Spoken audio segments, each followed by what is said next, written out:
Mira, para mí fue incomprensible, porque si iban a pagar otro colegio, ¿cómo no podían pagar ese? Pero el problema del colegio que yo ya iba a entrar era que ella le daban crédito. ¿Dónde empieza tu pasión por la cardiología? ¿Te vas y haces cardiología en qué universidad? Mira, yo me gradué en Lucamaima y me graduó con una nota importante, o sea, para todas las dificultades que yo había cruzado. Bolívar, ¿qué te pasa? No, esto no es personal. Bueno, y subiéndome, me dan un castigo de 72 horas por ñoño. Y me llaman de la Universidad Católica Madre y Maestra y me comunican que el rector quiere hablar conmigo. Yo detengo la consulta, me voy a donde la secretaria, tomo el teléfono y en ese momento el teléfono, hay una persona del otro lado y le pregunto, sí, buenos días, ¿qué pasa? Ah, es el rector que quiere hablar con usted. Yo, ajá, y le cierro el teléfono.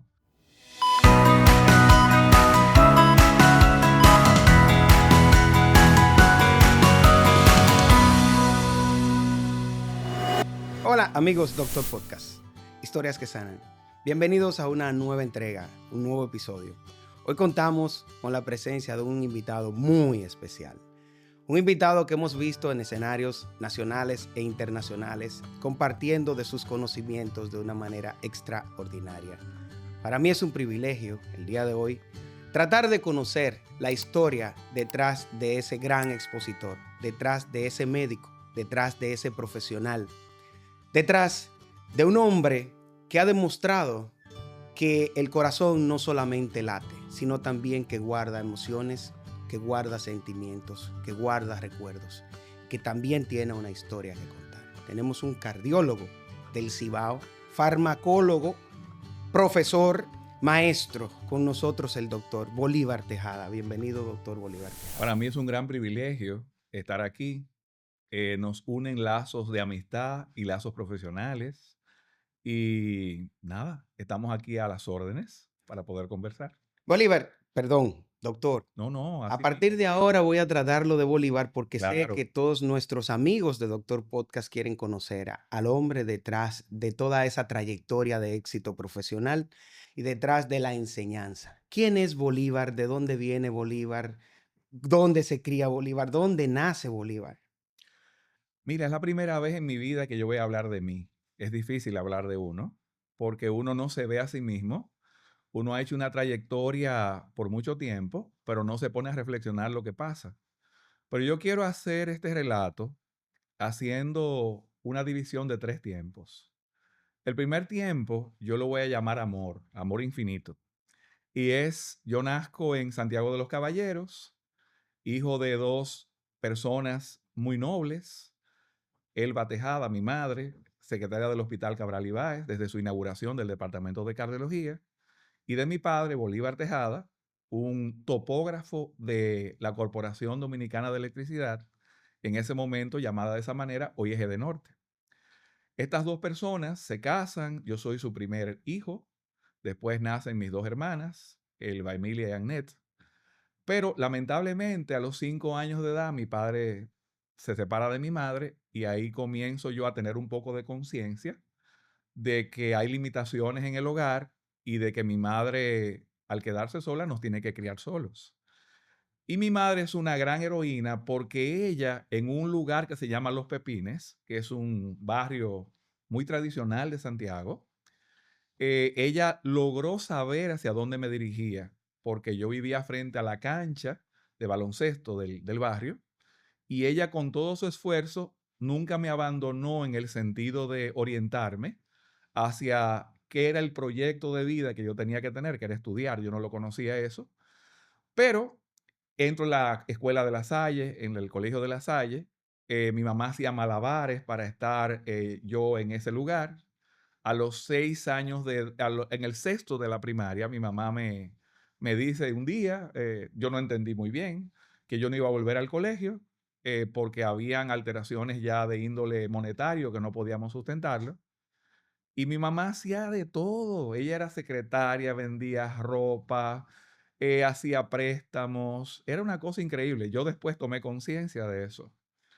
Pero la buena suerte nos acompañó porque ella siempre ha tenido una empatía con la gente, doña Elba. Y entonces muchas amistades de ella comenzaron a verme a mí como un niño al cual podían apoyar. Una familia muy importante de Santiago que no tenía hijos, me conoce, amigo de mi madre, me invita a ir a la casa de ellos, los Sánchez, y en ese momento ellos me dan a mí una facilidad de ayudar a mi mamá, no sé, con educación, y me invitan a que fuera todos los martes y viernes a su casa, pero los viernes había que ir con una ropa especial, yo con 11, 12 años, y esa ropa especial era que ellos todos los viernes cenaban en un restaurante muy importante de Santiago, que era el Pez Dorado, y yo iba con ellos. Entonces yo aprendí a ver un restaurante por primera vez a los 11 Wow. años, pero no entendía que eso era suerte. Después llego a la ciudad en otro colegio, que es el evangélico, y ahí me gradúo desde el séptimo curso hasta la graduación. Pero hay un detalle importante, y es que en todo eso, la lucha de mi madre para mantenernos y para mantenerme enfocado en que el estudio era lo más importante. Lo que se llama bullying aquí, eso era para mí una Día a palabra, día, el día a cotidiano. día, porque yo me tenía que acostar a las 8 porque mi madre se ponía en la galería y me llamaba y yo era la niña, la persona a burlarse de mis compañeros en ese momento. Pero parece que ella tenía razón porque cumplí mis años de escolaridad, aunque cuando llego para la universidad no hay manera de llegar porque hay que buscar un garante. Y ese garante no aparecía. Hasta que un día mi padre llega con unos papeles firmados y yo entro a la universidad. Y me inscribo en medicina porque una vez yo estando en la casa de mi abuela, había una tristeza increíble en ese lugar y llaman a un señor que llega con una chacabana blanca y el pelo cano, que después yo entendí que era el doctor, que era el primer cardiólogo de Santiago, Salomón Salomón Jorge. Jorge. Y cuando ese señor sale hacia la sala, dice, la señora se va a poner bien y la alegría volvió. Digo, pues eso es lo que yo quiero ser. Porque este señor cambió todo el panorama, de tristeza a alegría, con hablar dos cositas. Entonces yo, no, pero lo que el señor hizo, yo quiero ser eso. Pero eso fue una especie de prueba, porque entro a la universidad con crédito educativo y ahí se sigue mi historia de escolaridad con muchas limitaciones, pero siendo creativo y siendo muy disciplinado. Yo jugaba muy bien el baloncesto, pero un momento de mi carrera que debía abandonar el baloncesto porque me fue medio mal en un examen y mi mamá me dijo, tenemos un solo chance, no hay más chance para quemarte, entonces deja el baloncesto y sigue con medicina y parece que ella tenía razón. Quiero volver a los 5 años, doctor. Una historia fascinante. Qué bueno usted decir que casi nunca habla de usted, y eso es lo que buscamos en estos episodios, es conocer al hombre, al ser humano detrás del consultorio. Cuando tenía 5 años mencionó que su padre se separa de su madre. ¿Cómo fue para usted, Bolívar, manejar esa separación? Mira, quizás uno no tenía la conciencia en ese momento, pero sí había una ausencia de la figura paterna y había una presencia increíble de mi madre en todos los momentos. Y sí se podía advertir que no había una especie de equilibrio, porque en las casas de mis amigos, sí yo veía que ellos podían hacer cosas que yo no podía hacer. Y uno de los eventos más interesantes me ocurrió a los 14 años. Ese día yo me sentía muy triste porque una de mis compañeras cumplía los 15 años en el centro español. Yo no podía ir a los 15 años y estaba sentado en la galería, medio acogido, acongojado. Y en ese momento mi mamá se me acerca y me dice, ¿qué te pasa? Y entonces yo le digo, bueno, lo que pasa es que hoy cumple años mi compañera, estoy invitado, primera vez que me invitan al centro español. Y ella me dice como a los 2 minutos, mira, tú no eres socio del centro español, tú no tienes ropa para a esa actividad y no tenemos dinero para cambiar eso. Trata de ir a la cancha y jugar basquetbol al frente, que el tiempo va a pasar a las 10 de la noche y eso va a terminar y tú también vas a terminar de jugar. Y me fui a la cancha y cuando regresé estaba agotado. Había disfrutado la noche, pero me cansé y me acosté. Y resulta que esa anécdota yo la aplico siempre en mi vida. Cuando yo no puedo hacer algo, cuando hay unas limitaciones para no poder hacer lo que el otro hace, yo mentalmente me voy a la cancha a jugar basquetbol todavía. Porque aprendí en ese día que hay cosas que no se pueden y que no se pueden cambiar y que lo único que uno puede disfrutar es lo que tiene más cerca de la realidad, Qué definitivamente. aprendizaje a tan corta edad. Sí, es muy buena. Pero también aprendí otra cosa. Ya después de yo estar a los 18 años en la universidad, como teníamos limitaciones económicas, yo me acuerdo que a mi madre le gustaba hacer postres. Y ahí yo descubrí que el cerebro sigue trabajando cuando uno duerme. Cuando yo me acosté, antes de irme a la cama, abro la nevera y veo un quesillo espectacular con 2 cerezas arriba y loco por comérmelo, pero mi mamá me mataba si entraba a quitarle un pedazo. Y resulta que me acuesto y yo no sé qué me pasó, pero a las 2 de la mañana yo me despierto lúcido, abro la puerta de mi cuarto, salgo para la nevera y ya tengo la solución del quesillo. Y es que voy, busco otro plato, lo volteo y le quito la capa de abajo y al otro y me como todo eso y al otro día me acuesto y al otro día mi mamá dice, eso bajó. No sé qué pasó. O sea, mira cómo el cerebro actúa desde el punto de vista de la inteligencia Sí. práctica que uno puede tener. Pero en definitiva, Anubis, lo que yo te puedo decir de la época de mi niñez es que es una niñez afortunada por mi madre que me dirigió de una manera increíble y las oportunidades que me llegaron, que no eran advertidas, pero que solidificaron quizás mi crecimiento en cuanto a poder llegar a las etapas que debía llegar, pero con ayuda de externos, que es lo más importante. O sea que uno le tiene que agradecer a Dios por esos milagritos que se fueron sucediendo para uno poder estar aquí esta tarde. Amén. Yo sé que queremos saber cómo fue la relación con tu padre en ese periodo, porque has mencionado tu madre, extraordinario pilar para Ujú. ti, y vamos a tocar un poquito más adelante el tema, pero queremos saber la relación con tu papá. Mira, mi papá era una persona, o es, todavía están vivos los dos, gracias a Dios. Gracias a Dios. Es una persona buena, es una persona con buenos sentimientos, muy jocoso, sumamente extrovertido. No se llevaban bien, parece ser. Hubo una incongruencia de ambos, por eso no llegaron a estar juntos después. Pero mi padre yo lo conocí y advertí que él no era una persona de malos sentimientos. Simplemente sí estuvo ausente por mucho tiempo, pero era una persona trabajadora, seria, una persona que en el momento que lo requeríamos estaba lamentablemente con limitaciones, porque su trabajo tampoco era un trabajo de poder adquirir beneficios que fueran a redundar. O sea que dentro de las limitaciones él apoyaba, pero apoyaba a su estilo y de lejos también. Como te dije, una de las anécdotas a resaltar es que yo le pido a él que me ayude con firmar el crédito educativo, pero había que buscar un garante.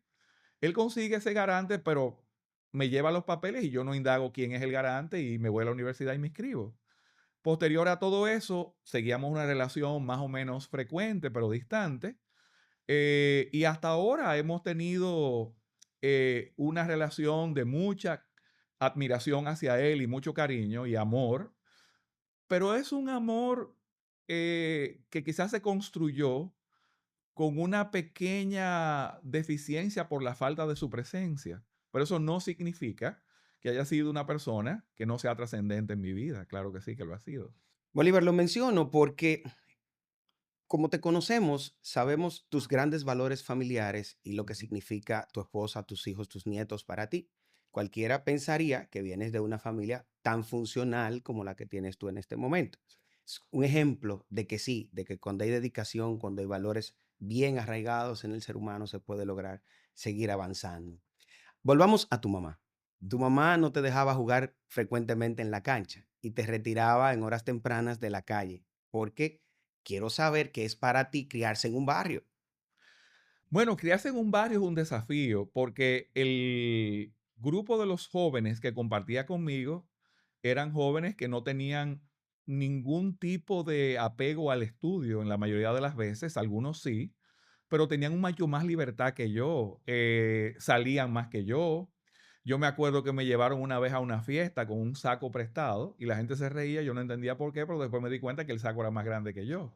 Y entonces eso era una burla indirecta. Sí. Y algo importante que sí me selló mucho, Anubis, en este tiempo de mi vida, es de que cuando yo llego a la universidad, yo me tenía que ir a pie a la universidad, porque acuérdate que el crédito me lo dieron, pero eso no significa que tengo otra cosa. En lo absoluto. Y me iba de Los Pepines, desde muy cercano al monumento de los héroes de la Restauración, hacia la universidad a pie. Estoy en el segundo semestre de la universidad y cierran un grupo al cual yo pertenecía y abren un grupo para diferentes especialidades, odontología, derecho, medicina, era un grupo híbrido. Y en ese momento, las dificultades eran tan importantes que yo tengo que entrar a un examen de matemáticas, pero había que comprar un cuadernillo en el economato que costaba como 10 pesos. ¿Para dónde estaban los 10 Ah, pesos? Y resulta que yo estoy para el primer examen afuera del aula, 5 minutos para comenzar el examen, van entrando los estudiantes y llega una joven y se devuelve sin conocerme y me dice, ¿tú tienes cuadernillo? Y yo no. Y esta joven me regala su cuadernillo y se devuelve y compra otro. Y yo le doy las gracias después que terminó el examen y esa es Mayra, mi esposa. wow. Entonces ella siempre me dice, me relaja mucho porque ella me dice que yo a ella no se enamoró de mí, sino que me cogió pena. Queda claro que ella te eligió. Sí, pero mira cómo es la vida. Esa joven suplió todo lo que yo no había tenido en mi formación desde niño hasta la juventud. Y es una de las mayores gracias que mi vida me ha dado. Esa joven me cambió la vida, me hizo una mejor persona, eh, me ha enseñado la gratitud, me ha enseñado la entrega incondicional. Es una persona que yo, además de quererla, admiro y respeto mucho porque su trayectoria en la vida es lo que a mí me ha dado la orientación para hacer lo mismo que ella hace, porque yo no tenía esa formación. Yo tenía una formación más agresiva, de luchar por las cosas, de llegar, de establecerme. Ella me ha ayudado a pulir esas cosas. ¿Y ahí empezó el noviazgo o cuándo No, no, empieza esa relación? no, el noviazgo fue un poquito más tarde, un semestre o dos después. eh, yo la encontré en el monumento dando vueltas con su familia y un amigo de la Romana, que hoy en día vive aquí en Santo Domingo, me dijo, mira, yo creo que tú le gusta porque ella está viéndote mucho. Y digo, no, no, eso no es verdad. Y parece que sí, parece que sí, pero la idea es que fue muy difícil porque al principio la procedencia mía de un barrio producía un poquito de resistencia Claro. en donde ella vivía, en una familia que ella vivía en ese momento, pero después todo se alineó y hasta ahora estamos bien. Dos cosas queremos saber ahí y sé que nuestros amigos Doctor Podcast también quieren saberlo. Primero, ¿qué crees que vio Mayra en ti? Porque siendo un hombre en buen dominicano, roto, de barrio, aunque buen estudiante, con buena proyección, ¿qué crees que vio Mayra en ti que la hizo enamorarse? Mira, yo no sé, de verdad. Yo lo que creo es que ella pudo ver que yo no era una persona, yo siempre he sido el que tú ves, yo no he sido otra persona. Y, y creo que ella vio que yo era honesto y que yo era una persona que estaba luchando por llegar a los que los demás llegaban. Eh, Recuerda que en la universidad, en el momento que yo estudio, había muchos extranjeros. Los extranjeros estudiaban con libros en inglés, los extranjeros tenían una mayor oportunidad de tener mayor acercamiento a la ciencia. Yo tenía que estar en la biblioteca con libros prestados y ella veía que yo no desfallecía en el camino del estudio y que yo buscaba la manera de que me fuera bien obligado. Y quizás eso despertó en ella la esperanza de que yo en un futuro eh, llegara donde ella cree que yo debería llegar. Mayra en el momento que yo la conozco era bellísima, como lo es hoy, pero Es. además de eso, era para mí riquísima, porque ella tenía entradas, porque desde la edad de ella estar en la universidad, ella tenía ventas de dulces y todas esas cosas. O sea que Eh, Una emprendedora. sí, era una emprendedora, cosa que yo no podía emprender porque no tenía ni con qué emprender. Ok. Claro que sí, o sea que definitivamente yo creo que el contraste pudo haber sido. Se hacen novios. ¿Cómo es entonces enfrentarte a sus padres? Es interesante porque la primera reacción de su familia en Santiago fue un poquito de resistencia, después esto mejoró, pero sus padres vivían en Asua, de Compostela. Y entonces yo voy un día a Asua de Compostela y cuando estoy en la sala de su casa, todo el mundo se extraña que hay una persona de Santiago que llega a hablar con ella, a visitarla. Eso estaba facilísimo el diagnóstico. Claro. Pero llega un jeep a su casa, un patio inmenso, un Jeep Willy, con una persona vestida de militar, con 6 pies 4 pulgadas de estatura, Su papá. y era el padre de ella. Y realmente el señor pasa por la sala, saluda con mucha elegancia, una de las personas más elegantes que yo he visto en mi vida. Y bueno, yo pregunto si ese es su papá y hasta ahí llegó la conversación de ese día porque me intimidó. Y a la segunda vez que yo voy a su casa, ya es que el papá me dice en el patio: "¿Usted es el novio de Mayra?". Y yo: "Sí". Y la pierna, ¿cómo hicieron? Claro, claro, claro. Era una cosa, pero una persona increíble, una persona amorosa, una persona que tenía un estatus social y de prestigio, que prácticamente era un orgullo ser el novio de su hija, una persona, y su madre era una cosa increíble también. O sea que ellos también me ayudaron a ser una mejor persona, definitivamente. Extraordinario. Volvamos un poco a tu madre, a tu educación. ¿Qué pasa cuando te dice tu mamá, hijo, tienes que salir de la Salle porque no hay dinero? Mira, para mí fue incomprensible porque si iban a pagar otro colegio, ¿cómo me no podían pagar ese? Pero el problema del colegio que yo ya iba a entrar era que ella le daban crédito y ella tenía la oportunidad de pagar diferido, de pagar más tarde. Y había una connivencia con una amiga de su infancia que era la directora del colegio. Sin embargo, yo subí teniendo los amigos de la Salle, que eran amigos de infancia, y después nos fuimos olvidando uno de los otros, pero en el momento yo me sentía pertenecer al colegio. Un hermano de La Salle, Alfredo Morales, que era el que dirigía el coro de La Salle, sí sabía lo que me había sucedido en mi niñez y donde quiera que él me veía me saludaba con mucho cariño y tú eres lasallista y todo eso. Pero yo no sé si tú crees en milagros, pero yo te voy a contar un milagro. Y el milagro es de que cuando yo te dije a ti que yo llego a la universidad con crédito educativo, realmente ese crédito educativo me lo firma alguien. Y después que yo soy cardiólogo, internista y que estoy en mi lugar de trabajo privado, en ese momento uno de los médicos de la clínica donde yo trabajo se ausenta, va al extranjero y llega un paciente de los de él a mi consultorio con alteraciones del ritmo cardíaco y alteraciones de falla cardíaca. Y yo evalúo a este señor, le reconozco, le doy el tratamiento, lo cito nuevamente y cuando el señor llega, yo me estaba mudando en ese momento de casa y tengo que remover muchos papeles. Y dentro de esos papeles encuentro un sobre que era el sobre del crédito educativo. Y cuando El sobre del observo, garante. de garante, De y garante. cuando observo el sobre que lo abro, me digo, oh, pero este es el nombre del señor que yo estoy viendo del otro médico que es mi compañero. Y cuando yo me llevo a la clínica el sobre con Ujú. la intención de enseñarle al paciente cuando regrese el sobre, pero se me olvida en la siguiente consulta y después él llega por emergencia con problemas de ritmo cardíaco, él tenía un desfibrilador colocado y yo a una próxima cita le enseño el sobre, le digo, mire, excúseme, yo no quiero agredirlo, pero este sobre yo quiero que usted vea el nombre que está abajo, pero ese es mi nombre. ¿Y, quién, Y y, mi qué, y qué firma. es esto?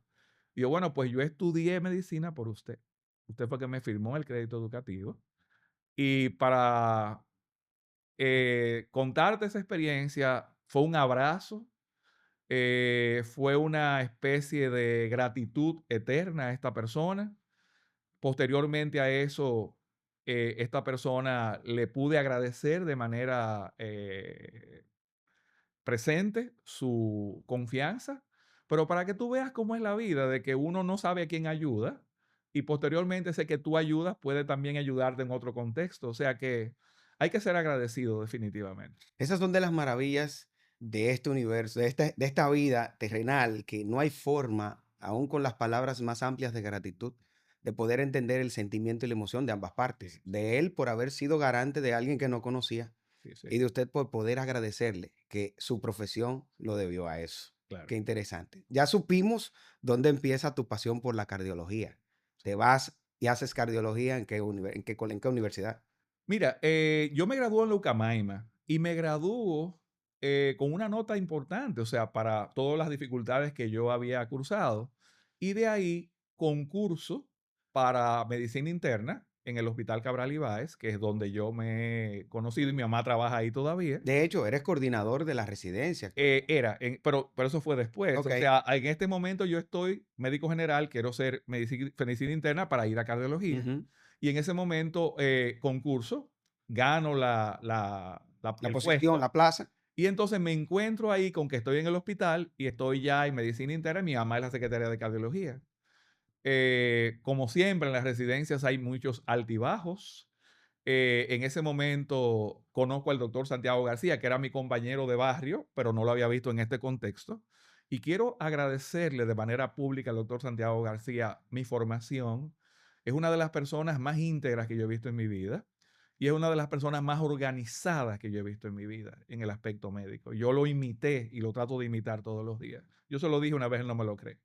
Y resulta que yo quise abandonar la residencia por la presión que había. Y yo me acuerdo de una anécdota que yo voy donde mi mamá y le digo, mira, yo no aguanto esto. Esto es un trabajo que no se acaba. Esto es un trabajo que es imposible seguirlo. Y ella me dice, no, no, pero estate tranquilo. Y llama a Santiago García y Santiago viene y me dice, Bolívar, ¿qué te pasa? No, esto no es personal. Bueno, y subiéndome me dan un castigo de 72 horas por ñoño. O sea, Empezando. y ahí yo entendí que, bueno, hay que seguir hacia adelante en las dificultades. Después me graduó de médico internista y paso a cardiología y otra vez el doctor Santiago García es mi Ah, jefe de residente. Pero ya había una empatía mayor y un reconocimiento ya ahí más no hubieron profesional. 48 horas. No, no, no, no. Éramos amigos y él suplió todo lo que yo necesitaba saber.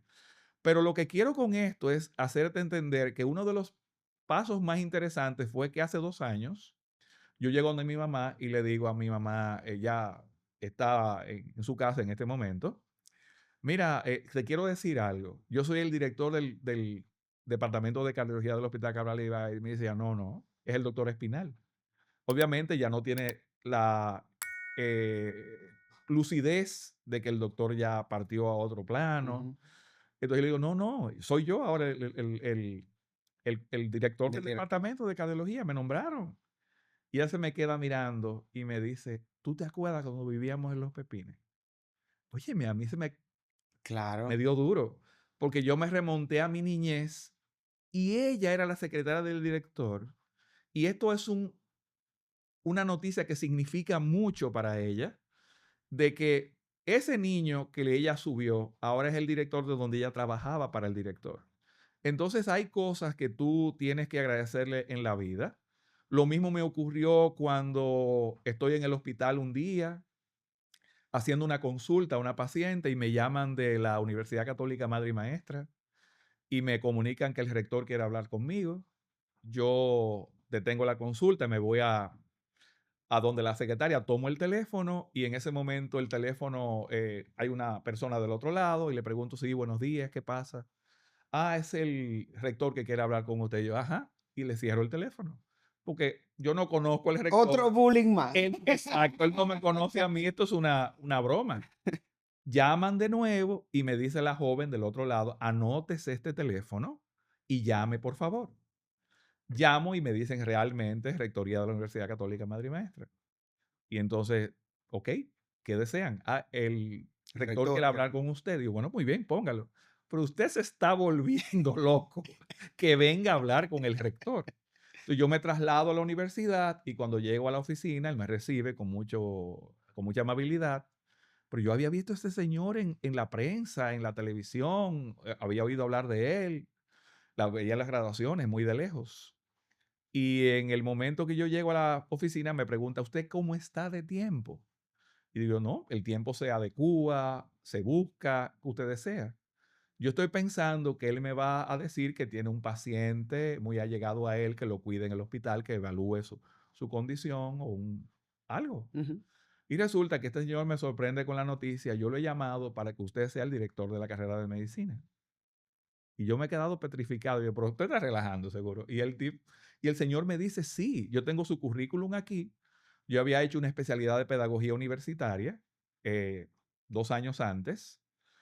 Y parece que las cosas se toman en cuenta en el momento de las crisis. Y yo fui director de la carrera de medicina inesperadamente. O sea que la vida me ha dado tantos A regalos ver, Bolívar, en la misma universidad donde estudiaste con con crédito, crédito educativo. Exactamente. en la misma universidad donde no podías comprar Nada, un libro, un cuadernillo en el nada, economato. nada. Así es la vida. O sea, yo soy fruto de mucho amor, de seguimiento de gente que me ha querido y de oír las voces que valen la pena oír. Claro, hemos sido rebeldes, de que en algún momento no lo entendemos, pero esas voces te hablan claramente de cómo debe ser la vida, hacia dónde debe llegar. Viniendo de la escasez, con tantas limitaciones, con tantas situaciones, con una mamá tan guerrera, cuando te ofrecen esa posición, en el momento uno se lo toma en frío. ¿Qué pasa después? Cuando ya entras en razón de lo que está ocurriendo. ¿Qué siente Bolívar? Mira, es una gratitud inmensa y es una responsabilidad de hacerlo bien hecho. Y yo te puedo decir que yo me pude haber ido del país a hacer una subespecialidad en cardiología cuando me gradué de cardiólogo clínico, pero para mí era una falta de respeto irme del país, dejar a mi esposa con niños pequeños, dejar a mis hermanas que estaban todavía en la escolaridad universitaria, porque yo tenía un compromiso de que me habían ayudado y yo tenía que seguir ayudando. Y eso realmente eh, construye una especie de una nueva escala de valorar las cosas. Y a veces uno no sabe o uno cree que se lo merece todo, te lo juro. Uno cree que merece tener lo mejor, hacer las cosas, llegar a donde tú ves que el otro llega. Pero yo sí te puedo decir que el trayecto mío ha sido de mucho esfuerzo, de acompañamiento total todo el tiempo y de pedirle mucho a Dios. Yo antes no era tan apegado a hablar con Dios. Yo hoy en día lo valoro y lo atesoro mucho. No se ve de manera externa, pero yo lo hago internamente. Y otra cosa importante que me ocurrió en la vida fue el milagro con mi hijo. Mi hijo Fernando, que hoy en día es una persona que yo estoy muy orgulloso de él y de sus hermanas de Pamela y de Camila. Mi hijo tuvo una muy increíble gravedad. Yo fui a un Valentín Fuster, tú sabes que ese es un congreso que se hace en Nueva York Así es. todos los años. Y en el año 2014 yo fui con él y mi hija más pequeña, Camila, a Nueva York. Ellos nunca habían ido y me los llevé. Y en ese momento, llegamos un jueves y el sábado Fernando tenía un dolor abdominal increíble. Yo llamo por teléfono que dónde están, me dicen que están en New Jersey, en un mall, pero que Fernando no ha podido comer, que te siente mucha molestia en el estómago. Y en ese momento yo sé que es una apendicitis. Estoy con un hermano mío, que es el doctor Fausto Ariel Pimental, es Actual. mi hermano. Y entonces él me dice, no puede ser una apendicitis porque estábamos anoche cenando y estábamos bien. Cuando él regresa al hotel, en la cara yo le vi la molestia. Él lo evalúa, me dice, no, eso no es así, pero a las 2 de la mañana ya no hay forma de negarlo. Llegamos al Presbiteriano a las 5 de la mañana, y guiados por el doctor Pimentel. Y en ese momento, cuando llegamos, el diagnóstico era una apendicitis perforada. Wow. Se le había roto el apéndice, estaba con una peritonitis, lo entraron de emergencia a cirugía, vida o muerte, salió bien. Posteriormente a eso, el miércoles siguiente estábamos en su habitación y él hizo un shock, se chocó, se le fue la presión al piso, estaba mareado, pálido. En ese momento yo salgo al pasillo, llamo en español y en todos los idiomas que puedo llamar a la gente para que acuda. Y cuando llegan los médicos, le digo al médico que está ahí, él se chocó, él se le rompió una sutura, hay que entrar a la cirugía. El señor me dice, ¿quién es usted? Y bueno, yo soy médico, yo soy su padre. es importante que se sepa que me iban a sacar de la cirugía. de la clínica porque yo no podía estar con él. Y yo me negué el primer día que llegamos porque yo soy su papá y andaba con él solo. Y varones no se permiten. Es un hospital privado. Y la idea es que ciertamente él estaba perforado de nuevo el miércoles. Lo entraron a cirugía, le repararon la perforación y salvó su vida. Wow, Pero en ese momento yo me senté en el baño a llorar y a decirle a Dios que no me lo quitara. gracias. Que no me lo quitara, que me quitara todo, pero que a él no. ¿Tú te imaginas que con eso mi esposa llamándome cada 3 minutos, cómo está? Yo, bien, bien, bien, bien. Una locura. Salimos de ahí y ciertamente fue un milagro. O sea que yo he recibido la gracia de Dios por muchas partes. Mi mamá, mi pareja, mis hijos, los milagros de la escolaridad. Tus apadrinamientos en el Exactamente. proceso. O sea que yo he sido una persona muy dichosa, muy ¿Te dichosa. consideraste un joven travieso o un joven? Mira, yo era medio tranquilo, pero tampoco no lo era. Yo A ver, yo aclaremos esto, disfrutaba, Bolívar. no, yo disfrutaba de lo común de los jóvenes, pero con mis limitaciones, porque yo no podía acudir a cosas que ellos hacían, ir al río Yaque, eso era una locura, mi mamá se moría. Pero sí disfrutaba de jugar en los equipos de baloncesto, de ir a cosas sociales, pero nunca pude discutir con personas y ni hacer unos pleitos que se hacían en el barrio. Eh, Momentos sí existieron de violencia, pero gracias a Dios yo estaba concentrado en otra cosa. Y hoy en día yo voy al barrio y tengo todas esas vivencias a flor de piel. Y tengo compañeros de la infancia que no No estudiaron y que estuvieron. hoy en día yo los abrazo y nos queremos muchísimo todavía, sin importar dónde uno esté ni cómo le haya ido a ninguno de los dos. ¿Sigues practicando el deporte? Mira, me he descuidado un poco en estos años. La última vez que jugué baloncesto fue un traumático, me rompieron 2 costillas. Y ya no Wow. se puede estar haciendo un rebote con un joven, lamentablemente. Pero nada, estoy manteniendo actividad, hoy un poco limitada, pero hay que ¿Y aumentarla qué todavía. haces actualmente para manejar el estrés? El Mira, estrés del que tanto hablas que hay que prevenir. mira, es increíble, tú no me lo vas a, a a percibir así, pero desde hace 10 años, posiblemente, yo tengo un hábito muy poco común. Y es que como yo debía hacer cardiología en el país y no salir del país porque no podía, yo me puse como meta estudiar más que nadie. Y yo en un momento determinado, yo me había leído un libro, que es el libro de Bramwell, entero, de cabo a rabo, subrayado y todo. Y yo lo que hago habitualmente todos los días de mi vida, de 8 o 7:30 de la noche hasta las 11, es leer. Medicina. Me pongo en mi computador, veo que se publicó hoy, que se publicó antes de ayer, comparo las cosas. Yo siempre tengo una lista de pendientes de que este es el nuevo medicamento que ha salido, por qué no se usa de esta manera. Y yo le busco como las curiosidades a las alteraciones que se publican. Y por eso para mí es muy fácil poder hablar en círculos médicos, porque yo estoy entrenado el día entero en eso. Y además lo practico dando clases en la universidad Así es. todavía.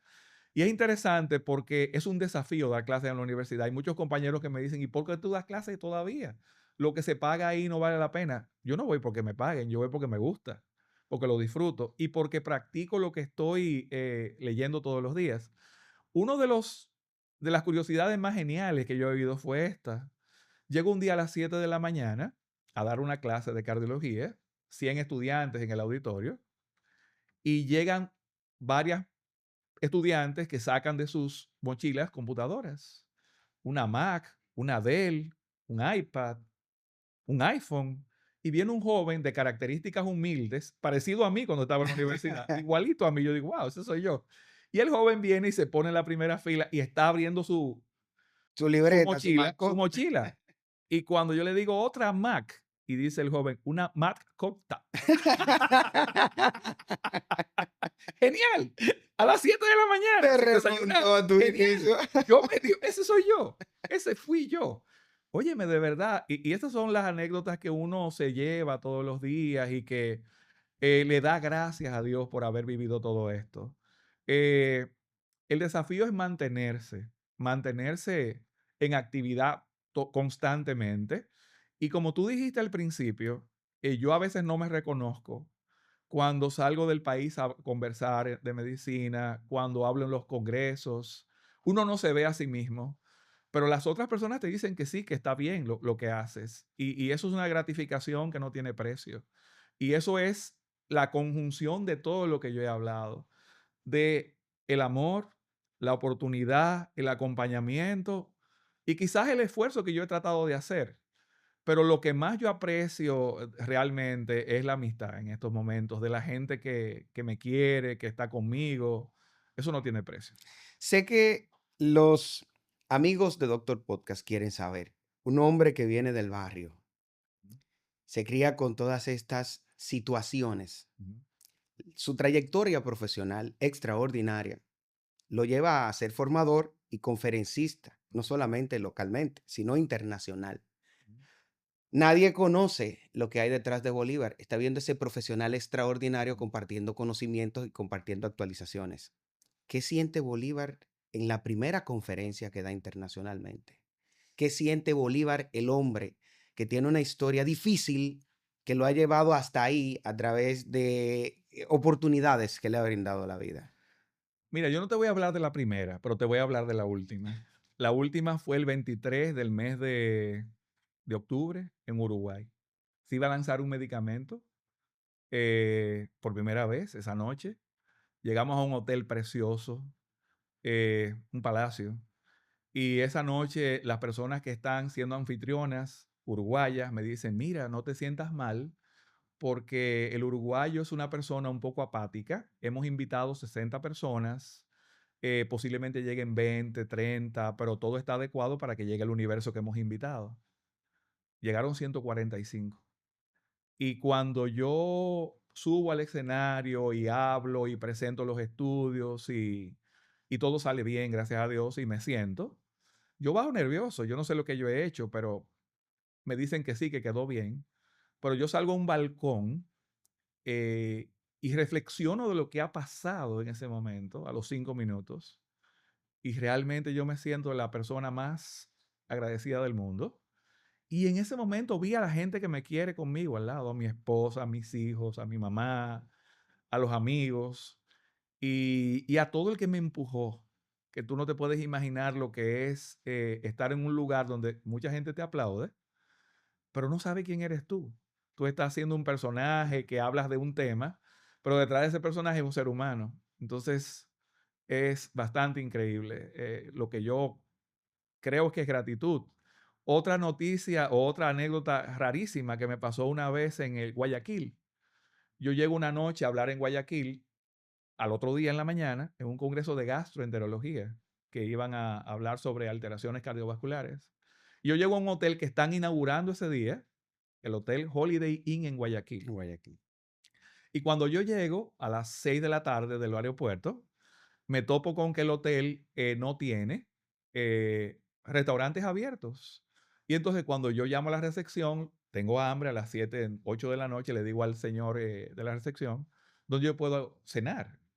Aquí no hay nada abierto, señor, hoy se inaugura el hotel. Y entonces yo le digo, muy bien, ¿y qué alternativa yo tengo? Bueno, la inauguración es ahora, usted puede ponerse un traje y bajar a la inauguración. Y bajo la inauguración, y cuando estoy ahí parado viendo a la gente, me llegan 3 personas y me llevan a un pasillo y me dicen que quién soy yo.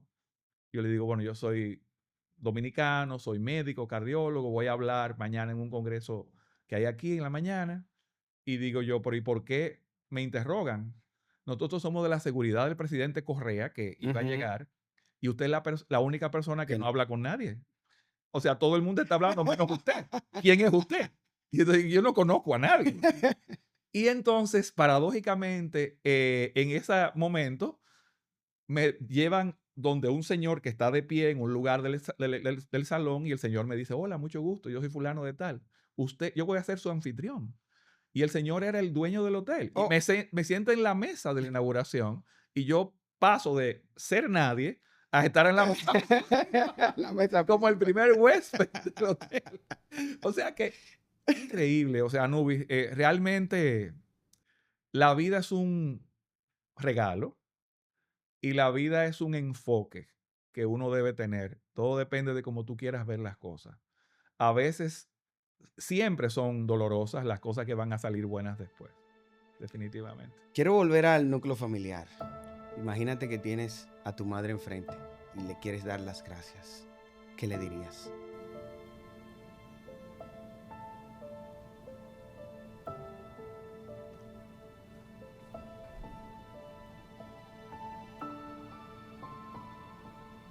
La abrazaría.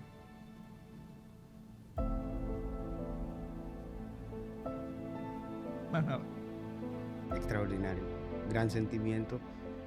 Y eso es lo que los amigos de Doctor Podcast necesitan conocer, que hay sentimientos en el gran cardiólogo y en el gran conferencista. Gracias por compartir ese sentimiento con nosotros, Bolívar. Bueno, Bolívar, sé que tu familia es un núcleo extraordinario. Sé que tienes nietos. Hay uno que nació recientemente, o una que nació recientemente, tiene apenas 5 meses. Pero me han dicho que a ti te apasiona las caricaturas y ver muñequitos del oso yogi. mira, yo tengo dos nietos que realmente son un terremoto cuando llegan a mi casa. O sea, cambia el día cuando llega Rafael Arturo e Ian Rafael. Los dos son dos personas con una definición de personalidad increíble.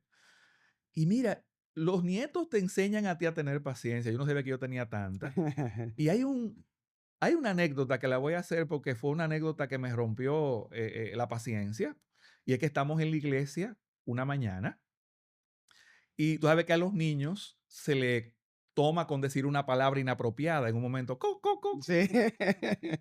Bueno, la idea es que esa palabra él la repite en la casa y yo, por favor, no, no digas eso, mira, corrígelo a la mamá, Pamela, bueno.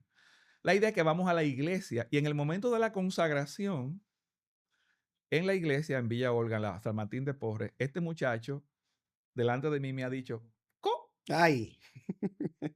y yo he cerrado los ojos y él me dice que lo cargue y lo he cargado, pran, mira, por favor, no diga eso. Y me dice en el oído, ño. Oye, No dijo eso, se llevó de ti. yo tuve que salir de la iglesia porque me iba a matar. O sea, lo que te quiero decir es que la paciencia y el amor por los nietos es algo indescriptible. La última nieta es Fernanda Lucía, una belleza de nieta, una niña angelical. Sus dos padres son maravillosos. Su mamá es una estrella, Olga Lucía es una persona que ha enriquecido nuestra familia, que le ha dado una visión diferente a la vida de nosotros. Le agradecemos muchísimo.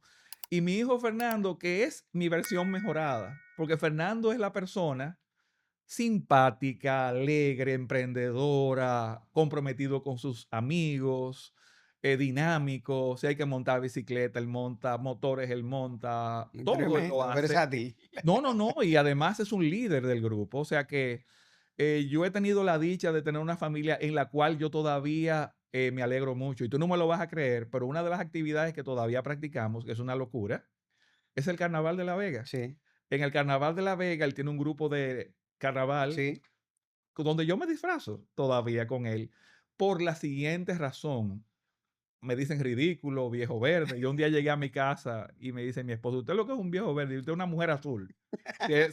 Claro, Si es sí, por colores que nos colores. vamos a poner todito. Pero la idea es porque yo me comprometí en la gravedad de él en Nueva York en el 2014 y se lo dije, que si Dios me lo salvaba, en el momento en que él estuviese en una actividad que yo pudiera estar con él, no lo iba a abandonar. Y esa es una promesa que no la voy a violar. Mientras yo tenga energía, voy a compartir con él esa actividad porque me gusta, estoy con él. Y es la única vez que tú puedes estar con cualquier gente que tú no conoces y te amplías el abanico de amigos de él sobre mí. Qué bonito. Sí, sí. Bolívar, sé que junto con Mayra empezaste un proyecto, ya hoy una empresa, Doctor Cake. Háblanos un poquito de Mira, esa versatilidad. Mira, a mí me relaja mucho. A mí me dicen Doctor K a veces, como de burla los compañeros, pero eso es un proyecto de Mayra que nació en el año 1984, tiene muchísimos años. y que en la pandemia, paradójicamente, la habíamos abandonado, era solamente de encargos. Ujú. Y en la pandemia mis dos hijos, Fernando y Camila y Pamela, se pusieron a publicitar por las redes pedazos de bizcocho de dulces, muy buenos. Y había una fila después en la casa afuera, durante la pandemia, de gente que era de clase alta, buscándolo en sus carros. Y de ahí surgió la oportunidad de volverlo a colocar. Y estos jóvenes de ahora han colocado el negocio de una manera bastante presente en este momento y yo no puedo obviar que quizás es la mejor empresa de esa categoría en Santiago por la calidad de los productos y por la acogida de la gente cuando va allá. Se siente. ¿Y lo llevan tú y Mayra o lo No, no, no, llevan lo tus llevan los hijos? hijos. Yo soy de tarde camarero, posiblemente, cuando tengo tiempo, salgo a atender la gente, como cualquiera. Una anécdota interesante es una vez estaba yo en la parte posterior y ahí viene una joven y me dice, mire, tráigame un refresco, tráigame eh, un- una pajilla, tráigame tal cosa. Y la señora me tenía ya, óyeme, con una intensidad increíble exigiendo cosas. Y llega una joven, representante médico, Ujú. me saluda y cuando la joven se sienta con la otra anterior que me estaba llamando, le dice ella, eh, ¿y por qué tú lo estás llamando a él para que te traiga cosas? Y dice ella, sí, porque él es el... No, él es fulano de tal. Y la joven se metió al baño. De la vergüenza. Pero eso es interesante porque uno no es nada, uno es simplemente lo que es. Uno no, ser médico es un trabajo, ser humano es todo el día entero, ¿verdad? O sea que, Voy a aprovechar esa expresión de que uno no es nada, viniendo de donde vienes, sí, estando claro. donde te encuentras y lo que te espera. Dios te bendiga siempre y te siga abriendo los caminos. ¿Algún consejo a los jóvenes hoy día? Mira, yo creo que los milagros existen. Yo creo que cuando hay una persona que quiere dirigirte, te dejes dirigir. La gente duda de la capacidad de estudiar, pero es la única forma lícita de salir de las limitaciones. Mi mamá lo vio claro, yo nunca lo vi, pero ella estaba clarísima que la única manera de poder llegar a un sitial era bajo ese concepto. Coincidimos una vez en la universidad que mi hermana era vicerrectora, la más pequeña, de Asuntos Internacionales. Yo era director de la carrera y mi hermana estaba dando clases de administración. Y el rector una vez nos dijo a nosotros, algo bueno hizo doña Elba, que los tres están aquí. Sí.